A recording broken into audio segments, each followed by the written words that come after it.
Okay, want to choose the interview? This is our interview with Drew from Civerous. Really loved this band. Love the purple of this album. Love every song on it. I was glad we got to ask so many track adjacent questions and find out more. So take it away. I've heard good and bad things about LA. Some people say it's super expensive. Some people say, oh, it's great. You're super connected.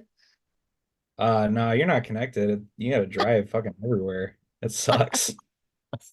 Uh, yeah, it can be pretty expensive, but I mean, there's still a lot of like cheap options for stuff.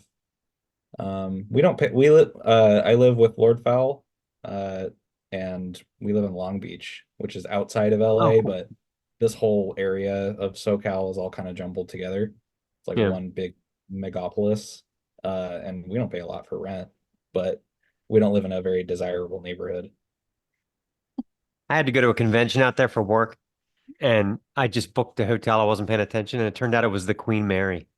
Oh yeah, yeah. Yeah. The And Queen I was Anne's like, cool. They do a I was so busy. And I looked up from the cab, and I'm like, this is a fucking boat.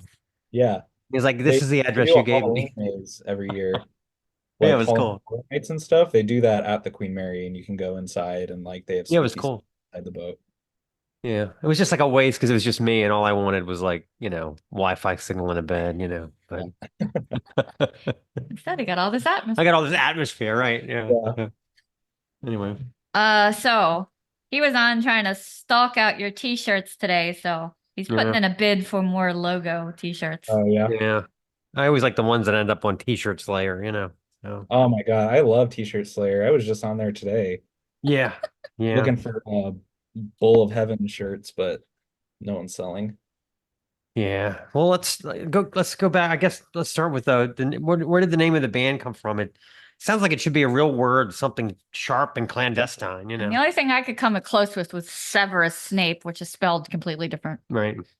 I mean, that makes sense because J.K. Rowling like wanted it to sound snaky since he was in Slytherin. I don't want to get all Harry Potter and stuff because I'm too old for that. I did read the books as a kid though. Uh, Yeah. we get this a lot, and no one actually like ever asks us in interviews and stuff, but it's like a respelling, I guess, of the scientific name for a cottonmouth snake. That one is like Pscivorus, and that would have looked a little weird. So when they started the band, it was just this is respell this. And it's cool. Okay. It's intriguing, like because it's not like a real word. And it's not just like regurgitated or repulsion. It's not Yeah. like a word you recognize. So when you look it up, it's the only thing that you're gonna find. Yeah, when you Google it, that's the only thing that comes That's up. cool. So that Yeah. works out well. And who designed that great logo? Yeah. So the original logo for the band, let me just pull this up.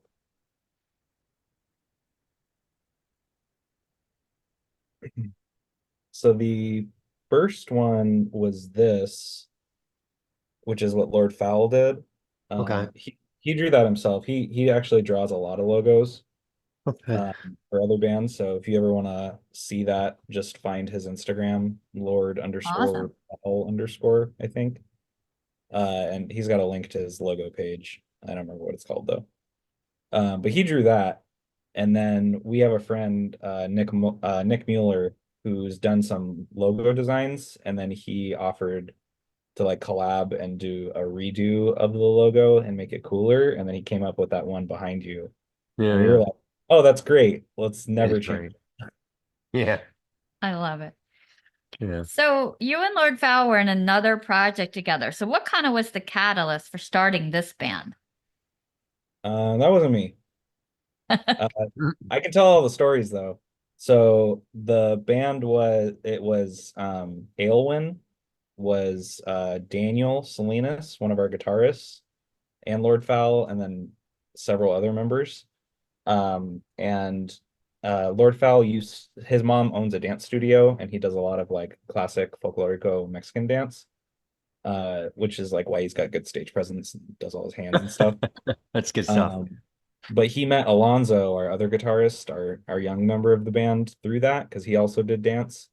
And Daniel and Lord Fowl had like wanted to start a band, And so they approached Alonzo and were like, "Hey, like you want to join a band?" Because he was like 18 or something, and he was like, "Yeah, sure." Like, okay, get a 7-string guitar.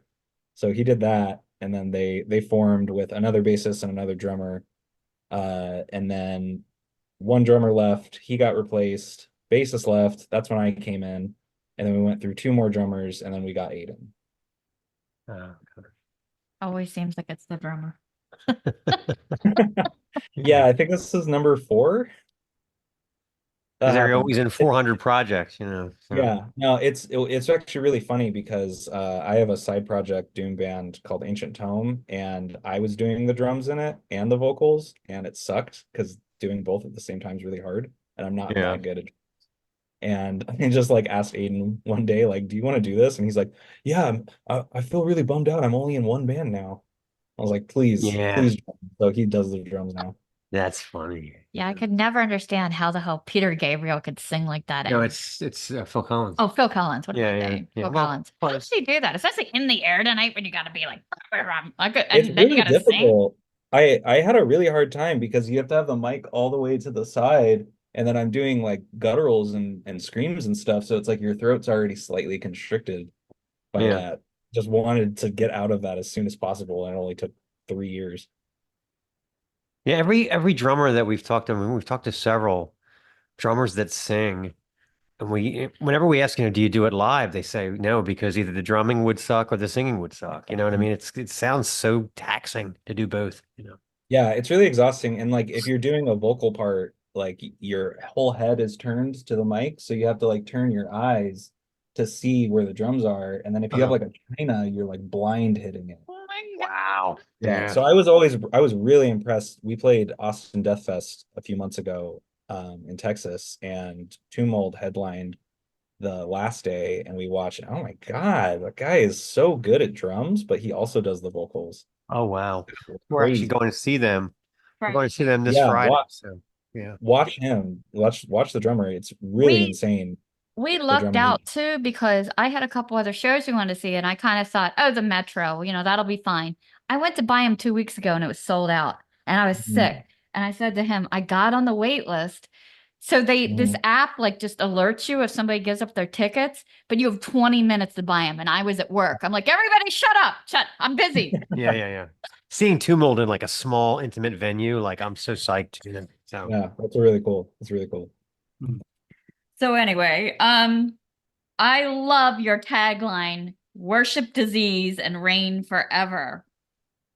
What kind of is that referencing? I like it. I didn't understand it 100%, but I like it. The band started off as like very much a like disease, like sickness sort of focus for the lyrics and the style and stuff that we were putting out, like the shirts and everything. And then when we started doing Decrepit Flesh Relic, it was like right as COVID was happening.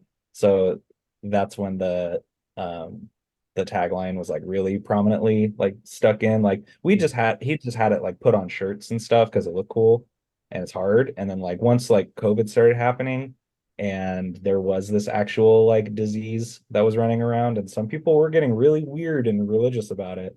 yeah, Like, yeah, yeah, let's just put that in. And it even sticks through to Maze Envy. Like it's still sick and it's still diseased. yeah. Death Doom. Yeah, if you were even a little bit crazy, oh, it all seeped out then during the Oh pandemic. yeah. Yeah. Yeah. It was pretty wild. I worked at a hotel, and the hotel closed for a month, and I had to sit overnight, and I was a manager. I had to sit overnight and babysit the building for a couple weeks just to make sure no one broke in. And then Yeah. we came back and it was masks, and people did not like it. And we had to enforce it. Yeah.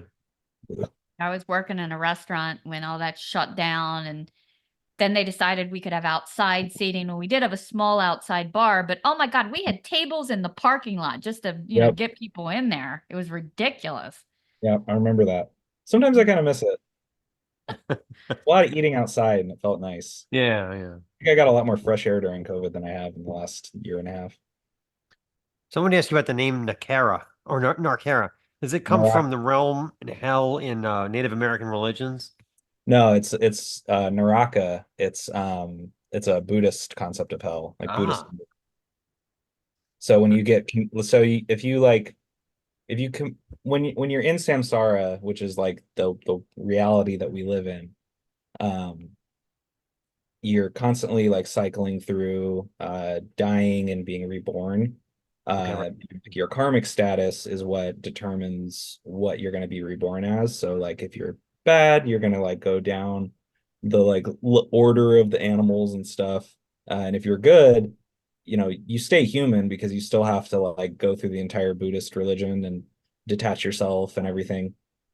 But if you're really, really bad, you go to Naraka and you're stuck in these like awful, like different types of hells. So you're either in the cold version or the hot version. Oh, So like the Ooh. hot one, like then there's like five different like subsects of the hot and the cold. And so it's like you're frozen in a lake for 20,000 million years, or you're in a boiling pot for 10 million years, or you're stuck on this frozen lake being frozen, and then your body shatters into a million pieces and then reforms, and you're stuck there for as long as it would take you to empty a barrel of rice. If you took 1 grain of rice out and put it in another barrel, and you only did that uh, for 100 years, it took you 1 grain of rice out, and then you can get out. that's like Han Solo and carbonate with the wit and then Yeah, shatter. yeah. Yeah. Yeah. But that actually, the Buddhist thing came into. We had this cat, and when my kids were younger, and the cat unexpectedly, we came home, it was dead, and it was the Mm. middle of winter. I couldn't get a shovel in the ground, nothing. My father came, he said he took care of it. Spring comes, the kids are freaking out because something's dug up the cat and vultures are eating it. And I Oh, was going, oh, well, that's a very high honor. It's the highest thing that could happen to the cat. It's going yeah. to come back as, something wonderful. So be happy. And they were like, what? I Just only got know the one. pancake. I don't know the one Buddhist joke. I'm probably gonna get it wrong, but it's if Buddha had married an American woman, he would have said, "My dear, I just meditated for 19 hours. I've really identified my true self and centered." And she would say, "That's great. How about you meditate some trash out?" That's not exactly right, but oh, it's close. I get the gist. So I really like the names that you guys have, like Lord Fowl and you. Does everyone, or I noticed some people go by initials. Does everybody kind of pick what they want to put out there, or is it assigned? No, he had always gone by Lord Fowl. He just thought it sounds cool. And we're all really into Cryptopsy, but he was stylizing it after Lord Worm from I was going to Cryptopsy. bring that up. I thought cryptopsy might have something to do with it. Yeah, it's very specifically that. Yeah. We're all none so vile purists, but Mhm. Isaiah and I, Lord Fowl, we both enjoy oh my God, what's it called? The the the album where he comes back. Once was not. That album's Okay. really good too. And then Blasphemy of Flesh, but there's that period of time after None So Vile, and then the rest of their albums, and it's not as good. Yeah. Once Was Not was pretty good. But I had Naraka already, because I was in another band before Civerous, and I was assigned, like, you have to pick a stage name. And I was like, okay, cool. And so everybody in the like some people already had one in the band and stuff, so I just had to make one up because that was like my first real metal band. And so I was like, Naraka, that's a good name. I'm just gonna go with that. But the initials was uh Alonzo and Daniel. That was definitely a like inspired by like MSW and Mizmor and stuff and Hell, like the Pacific Northwest scene. Like all the Mizmor albums and Hell and like all those bands up there, they just put their initials. So like if you look on the back of a Mizmor record, it says like ALN, like everything, or MSW. Gotcha. And then So Aiden went too late and he didn't have a stage name, so he's a good one. hey, he'll get one eventually. Yeah. So do you remember like the first heavy music that you really got into and you were like, what is this? When I was young, I was really into nu metal, because I grew up in the 90s and stuff. So I loved System of a Down and Slipknot. Uh, I wasn't that big of a Slipknot fan, but I enjoyed it.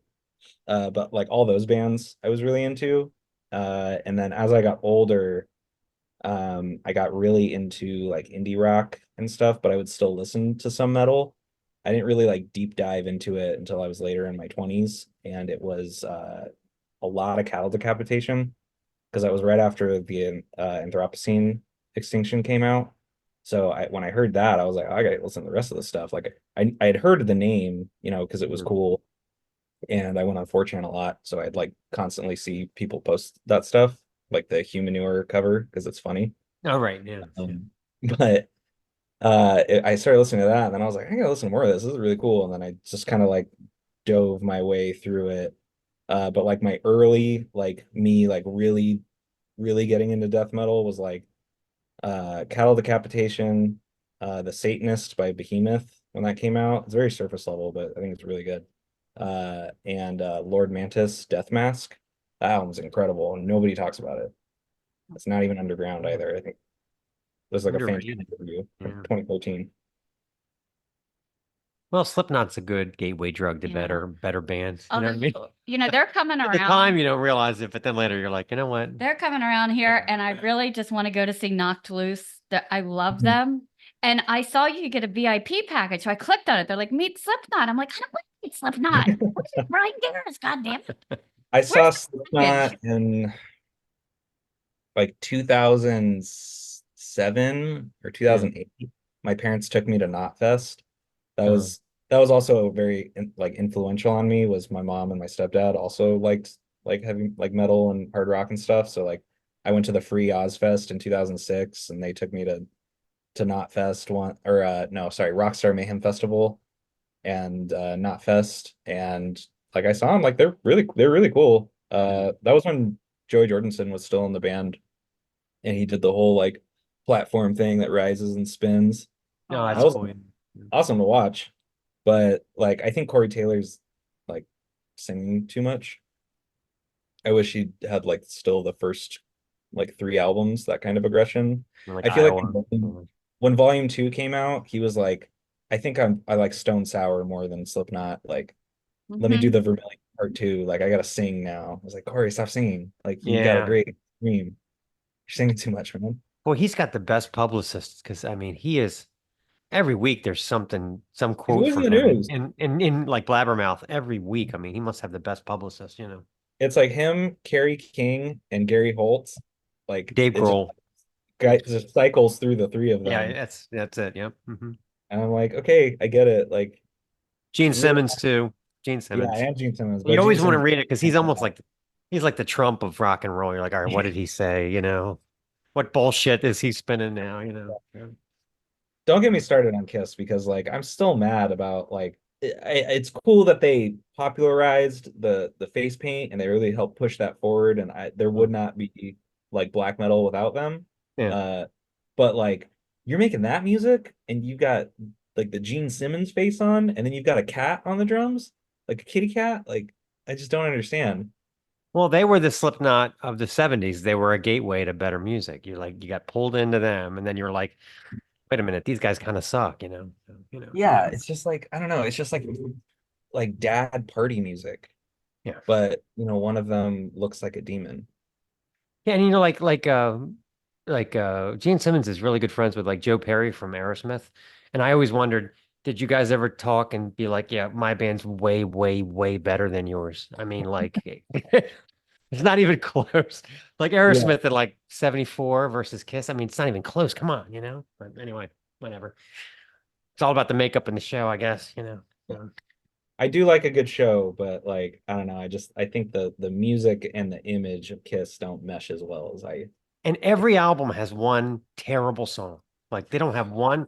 It's either like the first album's got that horrible Kissin' Time thing on it. Mhm. Um, Dress to Kill has what's it, Love Theme from the Love Theme from Kiss is on the first one. Kissin' Time is on basic what's it, Love Gun's got that horrible song from Goodfellas and then She Kissed Me that they Mhm. read Why?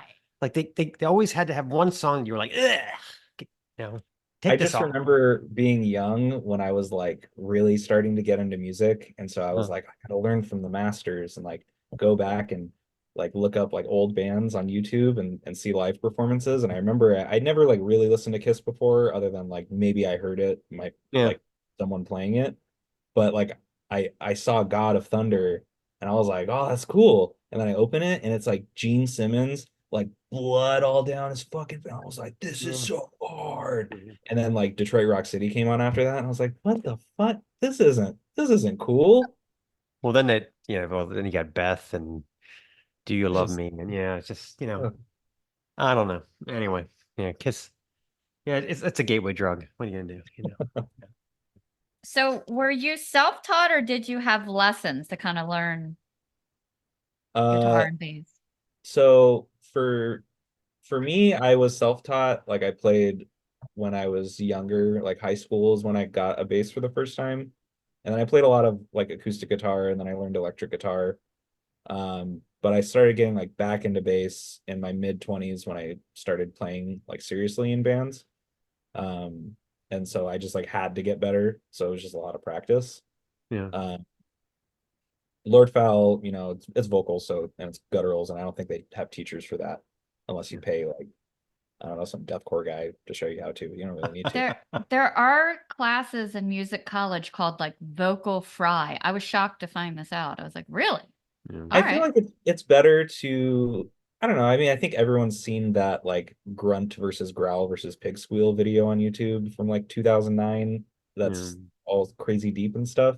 Like I feel like it's better to kind of figure it out yourself as long as you're Yeah. not hurting yourself. Like once you feel it the right way, like coming out, like you can tell the difference like between when you're hurting yourself and when you're not. Like I tried to do an inhale the other night just because I was like, oh, I've never really tried this before. And I was like, I fucking hurt my throat.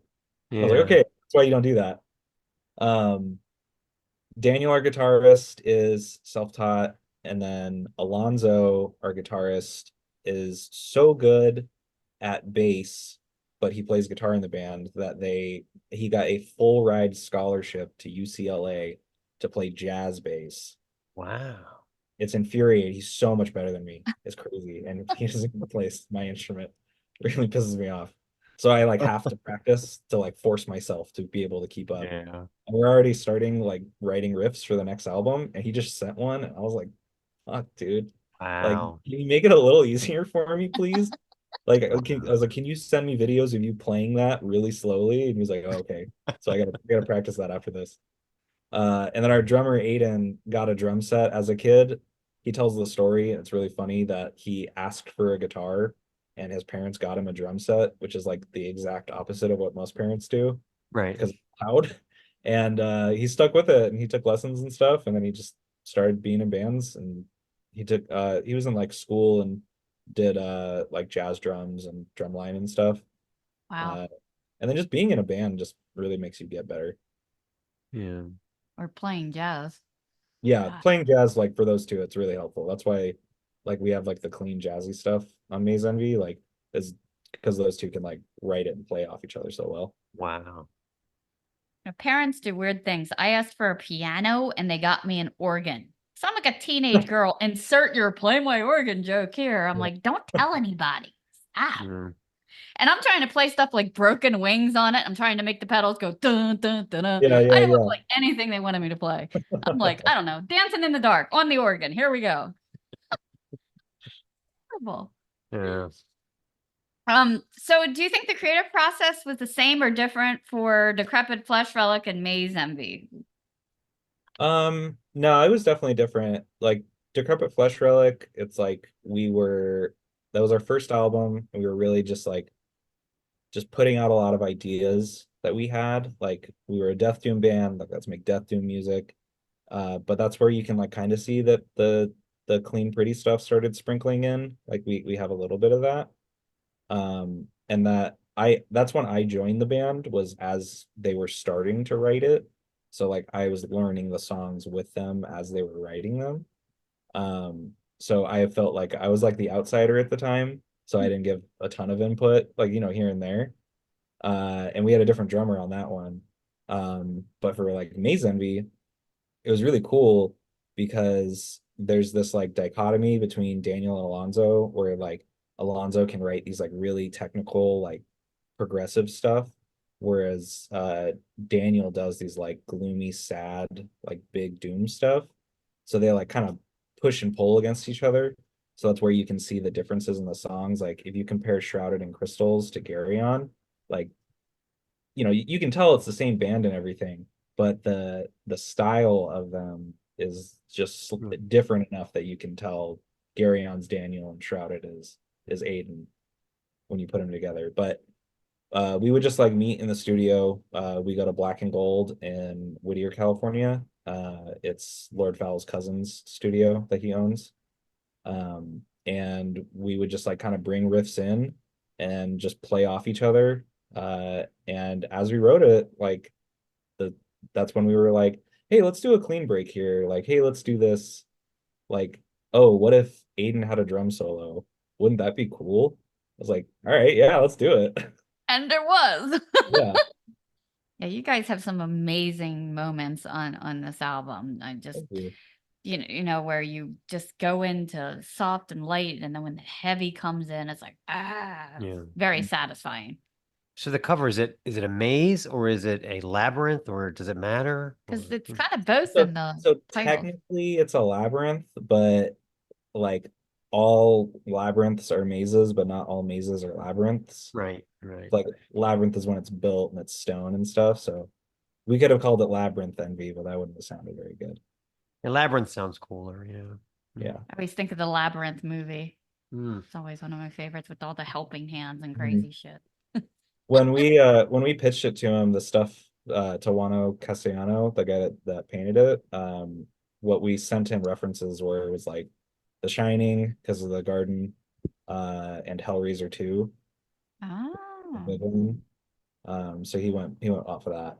And then later, I don't know if he was inspired or not. I haven't asked him, but we found this like Italian power metal band from the 70s called Labyrinth that has like album cover, like they have two different albums that are like part 1 and part 2, and they like it's like a similar layout where it's like the maze is like you're looking down on it and then there's like a big landscape in the back.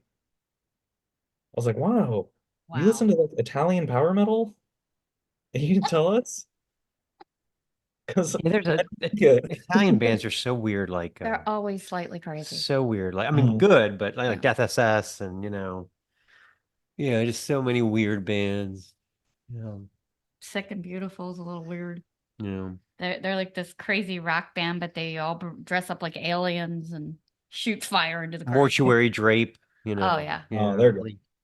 Yeah, just a little bit of weirdness, so where you're almost like you're really into this. Wow, there's zero irony here. Yeah. So like at the center of a lot of labyrinths or mazes, there's some kind of prize. Based on this album cover, I don't think there's a prize there. I think it's something bad. So the album is about like it's about depression and it's about being like lost inside of yourself.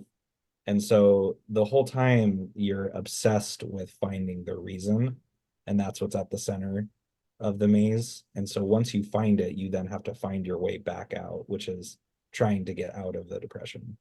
Oh, wow. Oh, it really is Hellraiser 2. That's awesome. Yeah. Yeah. It's great.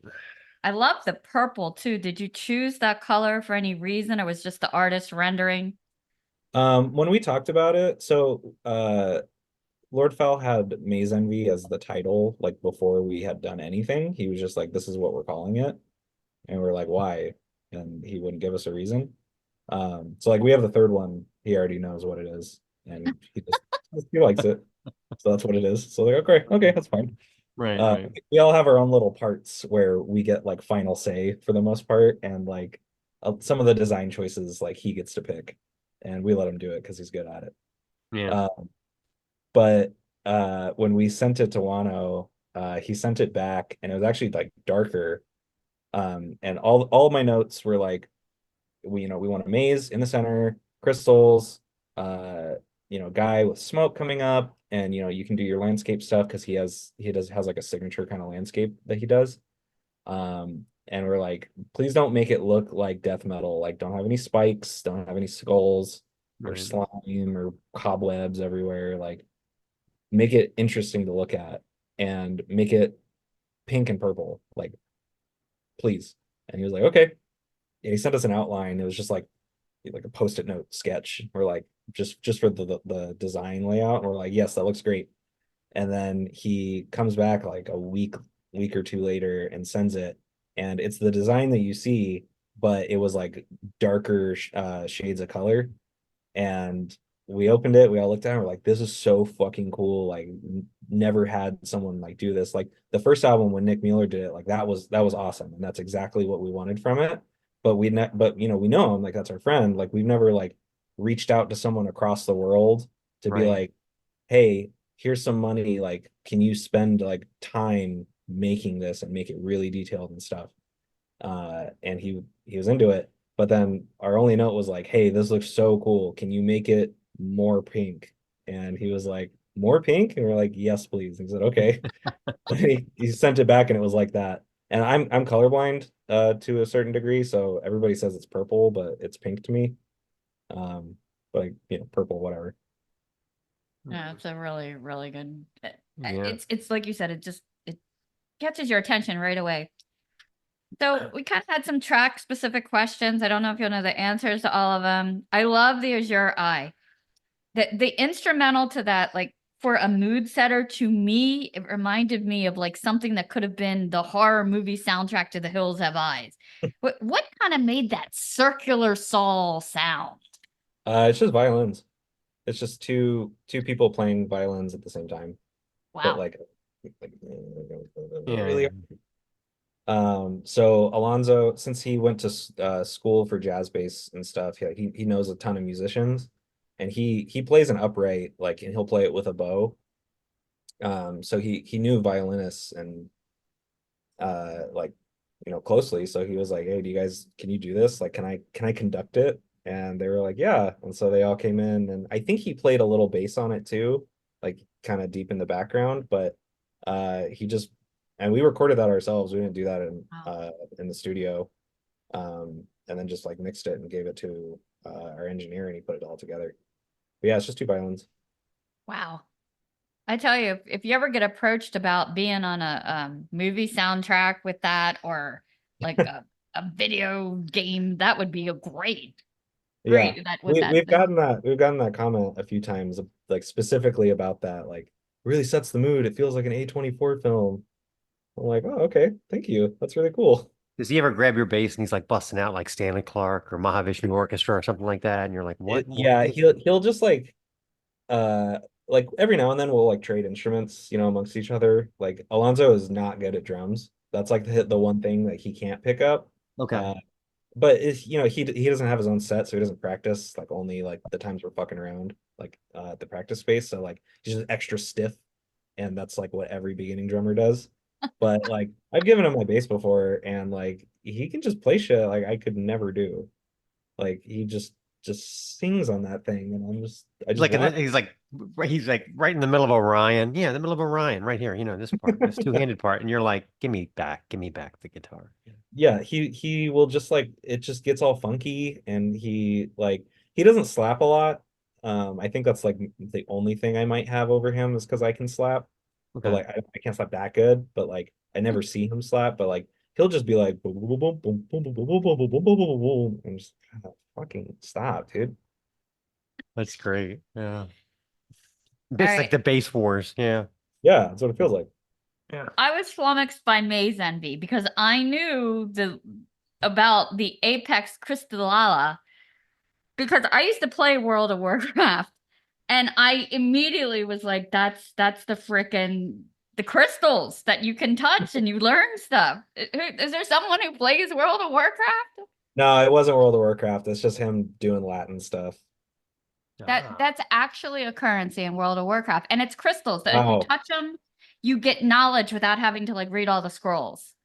Wow. Okay, I'm gonna tell him after Yeah. we're with this and Yeah, see if if you he Google it, it really comes up because played I World of was like, Warcraft. I haven't played it in years. I used to date a guy and I kind of started playing it so we could have something in common.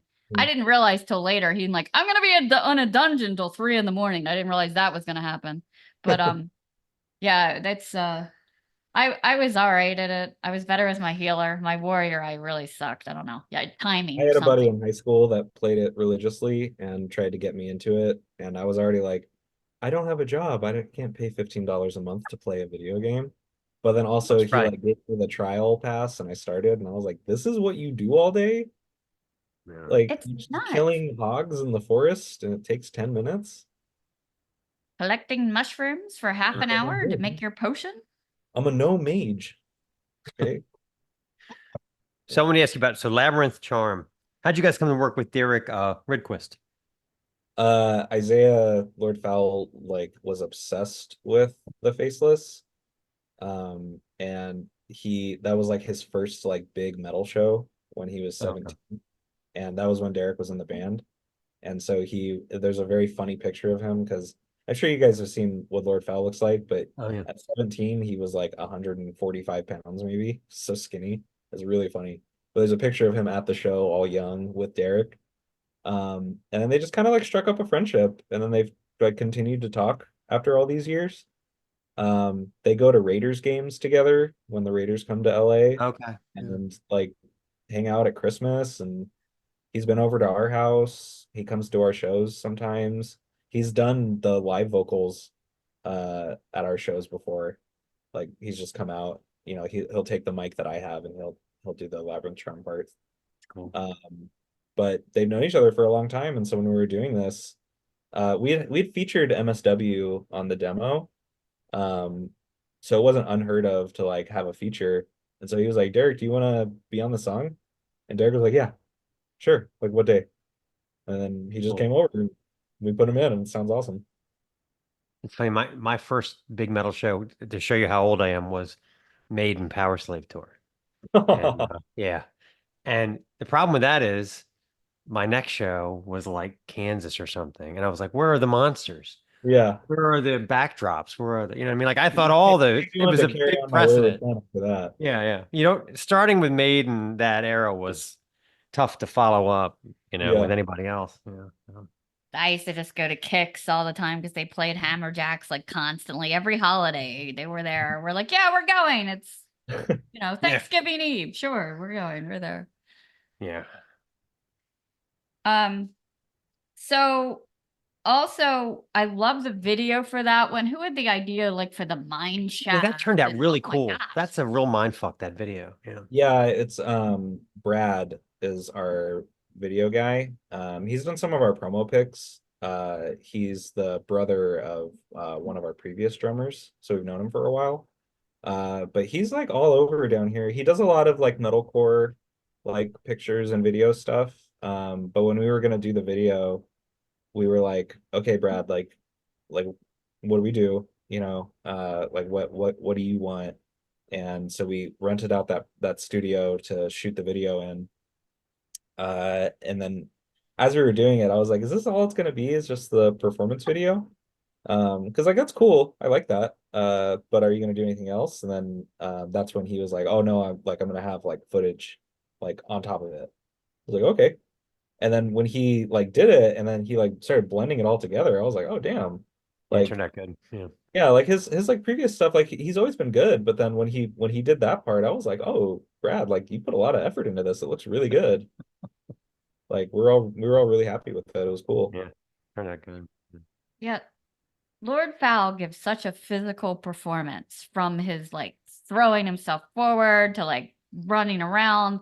Has he ever hurt himself during a performance? Because after you said dance, that's Yeah. where I hurt myself more than anything is in dance class.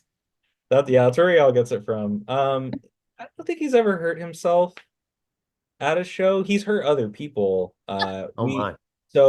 I don't know if you guys have ever seen the pictures of him. We have like a big metal chain that he'll swing around and Yeah. stuff. Yeah, you So do. that's how I found out about Civerous was because right before COVID, this was my last show before COVID shut down.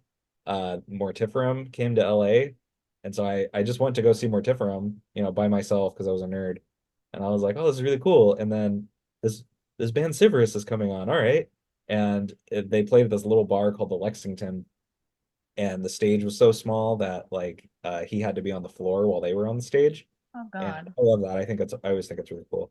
Uh, but he like he's fucking, he's like 6'4" and he'll like still wear boots that have like a little bit of a lift on them and big black leather jacket and his hair was all long and he takes out this chain and then he just slaps the ground with it, and everybody backed up like, oh, okay. My God. So that was scary. And then so we kept using the chain for live shows. And then we went to Mexico and we played in Mexicali, and that was just on the floor. It was just a bar, and immediately, right when we started, they started like throwing bottles and shit on the ground, like on purpose. There was beer everywhere, not at us, just like they were just breaking bottles. Right. So there's just beer everywhere, and he's swinging the chain, and then just on somebody got a little too close, Oh my and God. should have signed the waiver, and he just got hit just lightly, in the face. Oh, He was really nice about it though. Like he came out afterwards and he was like, "Hey, you hit me in the face." And Isaiah was just like, he's like, "I'm so sorry, dude. I'm so sorry. Like I really didn't mean to." And he's like, "No, it's okay." And Isaiah's like, "We're gonna get you a shirt. Like, please don't go yet." So we gave him a shirt, and then Alonzo forced us, you know, I say us because I've always been a big proponent of the chain because I do like stage props. I think they're cool, yeah. to a certain degree. Um, and it's intimidating and it's awesome. But Alonzo forced the chain into retirement until just recently, like within the last 6 months, we brought it back. It's cool. Yeah. Yeah, he's so tall too. He reminds me of that guy who plays Aquaman. What's his name? Jason Jason Oh, with an Momoa. M. Yeah. Yeah, it kind of reminds me of him a little bit. And just the way he throws himself, I'm like, he is going to bang his head on something eventually.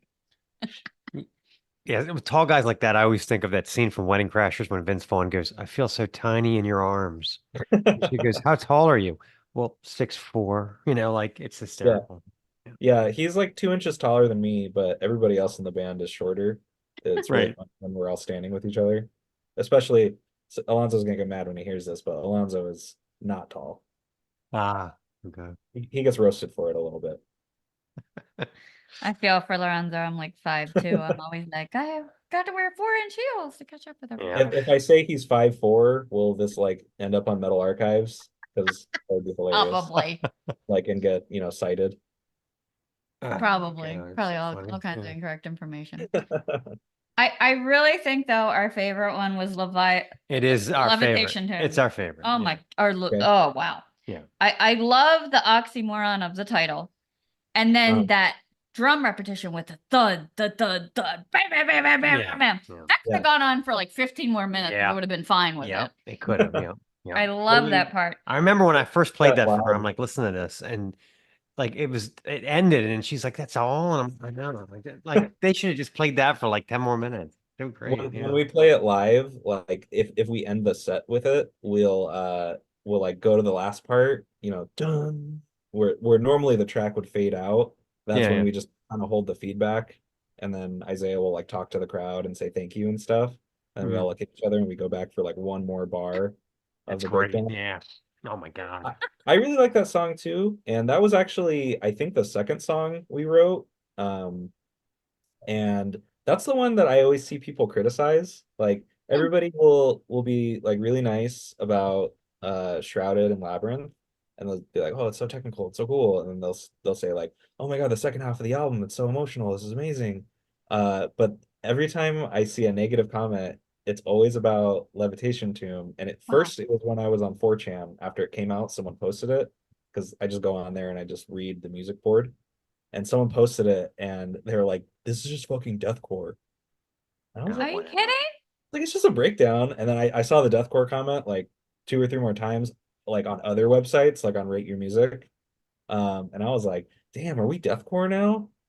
Because like somebody called us death gaze, and I thought that was cool, but like we're not deathcore. Like it's just one breakdown. Can't a guy have one breakdown? no.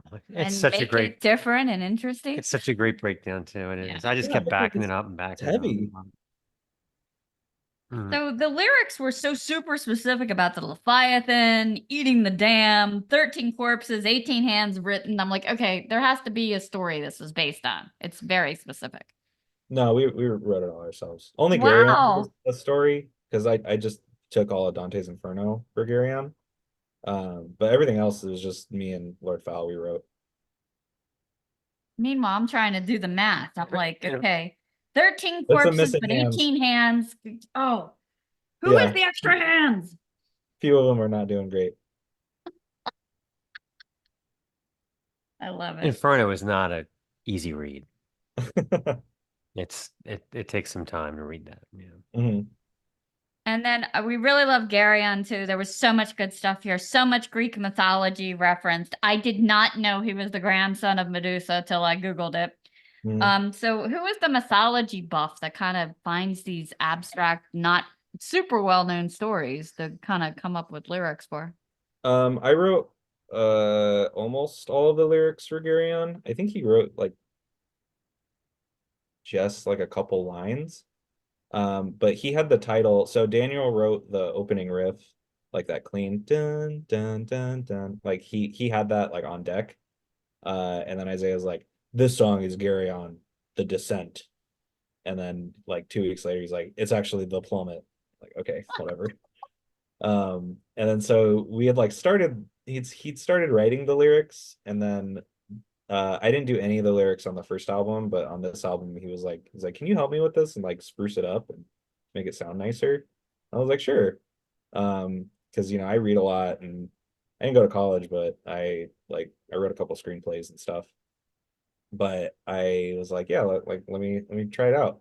And so this he was like, I was like, so what song is this? And he's like, this is you getting out of the maze. And I was like, oh, okay. And it's called Gary On. He's like, yeah, because like you're like clinging to him. And I was like, okay, cool. Like I can work with that really easy. My other band has a song about Dante's Inferno already.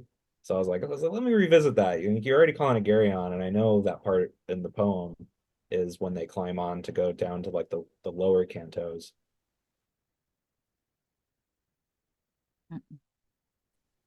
So and I had the Wikipedia open like just for the summary, so I could go through it really fast because that book takes fucking forever to read. Yeah. Yeah. Um, and then I was like, let me just play through this as best I can and make it poetic. And I wrote it all in like one big batch, one sitting. I know one thing I wanted to ask you, I think we kind of skipped over, was what's it like with working with 20 Buck Spin? It's They're awesome, dude. They're just so fucking cool. Yeah, so they reached out. Isaiah wanted me to clarify that Dave reached out to us. okay. And I was like, okay, yeah, I mean, I guess that album was so good that he just had to have us. Yeah. So he reached out, and then he's just been awesome. Like he put us through to Pyre Press for the shirts, and the shirts that we have look really good now. Most of our previous shirts were just he and I in our kitchen. We have a screen printing table, and we're just doing it ourselves and selling them for 10 or 15 bucks. But like those Pyre Press ones, he said it was like 8 different screens for color. Yeah, yeah, yeah. That was Turned out really insane. good. Yeah. But he's just like he like works for you. Like he printed all those different color variants, and he'll like get the bands to talk to each other so that we can plan out tours together and like package deals and stuff. And he's just like assembled this insane roster of bands. I Mm. the way it's all flowed together has been nuts, just like seeing all the bands on his label. Yeah. And I think it's just because Dave's really cool. Like he caters to like the sound that he likes, and you can tell, which is Yeah. why Yeah. he like Lunar Chamber and us and Tomb Mold, like all on that same platform. It's like similar in some of the tones, but like everybody feels so different. Yeah, it reminds me of back in the day there was a label called Wild Rags. Mhm. And if we were like on the fence about buying it, I'd say it's on Wild Rags. And so we'd buy it. And 20 Buck Spin's sort of the same thing where you're like, well, give it the benefit of the doubt because the guy has such good taste, it's probably gonna be good, you know. So Like I'm gonna listen to pretty much anything that comes out yeah. like Yeah. through him. And then it's led to a lot of cool collaborations. Like we got that Dream Unending Worm split Yeah. EP. Like that was awesome. That who knows if that would have happened if they weren't both on the same label. So I'd love to see something come out of that, like for us. All right. Well, we play a game on the show if you're up for a game. All right. The game is called Blaspheming Monikers. Okay. And the way it works is I have 5 band names in front of me. One of them is made up. So you have to decide which one of these is made up. Okay. Okay. Okay. So first we have Smoking Zombie. Second, Goddamn Zombie. Third, Mahatma Zombie. Fourth, Samurai Zombie. And fifth, Lasher Zombie. I think it's the second one. Goddamn Zombie. It's either the first or the second, but I'm gonna think the second. No, Goddamn Zombie is real. They're Doom from New Jersey. They have two full lengths. So that leaves Smoking Zombie, Mahatma Zombie, Samurai Zombie, and Lasher Zombie. Maybe Samurai. That's a little too on the nose. It's a terrible name, but it's a real band. My Black metal from God. Brazil. They have 4 EPs. So try Okay, one more. Hmm. Lasher. No, Lasher's real. They're death metal from Belize, and they have two My full lengths God. and 3 EPs. No, the one I made up was Mahatma Zombie. That's made up. Okay, that sounds cool. That's a good band name. See, I've learned that if you make it sound very specific, people tend to go, well, that's real, you know. Like that sounds like a grind band. Yeah, Like I know. I could Yeah, totally see yeah. that. So, so what's going on with you guys? What do you have? What do you have in the, Oh, well, I know they have Maryland Death Fest because I'm very excited about it. right. You're already on Yeah, the list. that Yeah. was really cool. We did not expect that. That was Yeah, really, it's really, cool. really cool. Yeah, we saw Um, Cryptopsy at this past year. Yeah, that was huh. great. Being right here in I've Baltimore. never been. It looks like it's awesome. The lineup this year is great. Like Yeah. I already said when I was on Twitter, I was like, I'm just gonna be in the green room, like hoping Niall comes in so I can go like be annoying, be weird to him. Like, you Yeah. guys are so cool. Please let me talk to you. I know, Please right? It's go total away. starstruck. Yeah. Yeah. Yeah, it's funny. Um, Like when we first started going to MDF, I used to do the full Lemmy. I do the the black jeans and the bullet belt and everything. uh, And I've learned it is a matter of survival. I wear shorts and a oh, tank it's top. hot, right? And yeah, it's just like I just get me through this shit, you know. It's Yeah, it's just like Baltimore. fuck the wardrobe, you know. So, but then you see these people all dressed up to the nines with like leather jackets and corpse paint and all the shit. For the Yeah, yeah, it's just too I hot. can't do that. I can't even do that like just playing it. I get so hot like while Yeah, we're playing, especially if they have like stage lighting, like it's over. I'm like soaked. I always bring yeah. extra to It's change. about like festivals for us are about survival and comfort and where did we smuggle the beer in? That's really what we're about, you know. So Yeah, the beers there were like $17 a piece. Oh we yeah. have a very secret system of So smuggling yeah, beer that we can never share, but yeah, we can't share how we got the cooler and where we hid it, but it was but yeah, it's an ancient Maryland secret. Yeah. Yeah. So coming up, we have two shows at 1720 in LA. We have Bel actually don't remember who the headliner is on that. I'm not embarrassing myself really fast, but Yeah. oh yeah, so it's 200 stab wounds, Balmora upon stone and stabbing. That'll be at 1720. And then we've got after that they just added us to the autopsy repulsion spectral voice show at Nice. Oh, wow. 1720 in LA, which A is hell of a show. amazing. Wow. Spectral Voice is like our greatest influence as a band, so we're all gonna be like just talking to them hopefully the whole time. I saw them at MDF like 3 or 4 years ago, and they played their whole set in the dark. And it Yeah, was just that's what like, they do. so I was like hooked from the very beginning. It was great. Yeah. Yeah. They And I said was it like, wait a minute, this is the guys out. from Blood Incantation. What the hell? That it's Yeah, too bad. Wow, so they just yeah. changed the drummer out. Yeah, Um, yeah, yeah. and by the way, that drummer is also in Black Curse, and everyone should listen to that band. I wish they would do another album. That's cool. Um, but yeah, we're opening that show. It's almost sold out, so if anyone's listening and on the fence, get your tickets because that's gonna be cool. Yeah. After that, we're going to Europe for 9 days. We're going from Oslo to Czechia. Like we're gonna cut down the coast through Belgium and the Netherlands, then across Germany to Czechia, and then we fly home. We haven't announced it yet, but next year in February into March, we're gonna go on a US based tour to some places I can't say. Okay. Uh, and then we have Maryland Death Fest in May, and we just got on continental booking, so we're trying to do like a small run down the East Coast Yeah. and either end in Maryland Death Fest or perhaps start there and then go up. We want to stay and watch the whole thing. Yeah. So if we start there, we're gonna have to be there for 3 days. Yeah, bring the ibuprofen. Between walking back and forth and walking up into the parking garage and back Uh, down, the second day in, I was like, ow, it's I horrible. just I just hope they run it like the other fests we've played at, where they just give us like an all day pass and we can go in the backstage to get around the crowds Yeah, and yeah. stuff. The That only happened problem, at Killtown. Like we could go through like the back doors and avoid the crush of people coming out. the only problem with this year is you kind of had to choose if you wanted the outside stages or the inside stages because they were going on at the same time. Oh, they overlapped. Yeah, so we went over the bands. We ended up picking outside because we wanted to see Dismember, we wanted to see Primordial, so Yeah. we ended up out. But it was good. Hmm. It rained during the Dismember set, and it was so hot. We Right. were like, thank God. Yeah, that was nice. Yeah. That happened to us when we were playing in Austin. It was really cool. Like it had been like all hazy and overcast and stuff, and then like there were clouds, and no one was expecting it because it's just so hot. Like it's not supposed to rain when it's hot.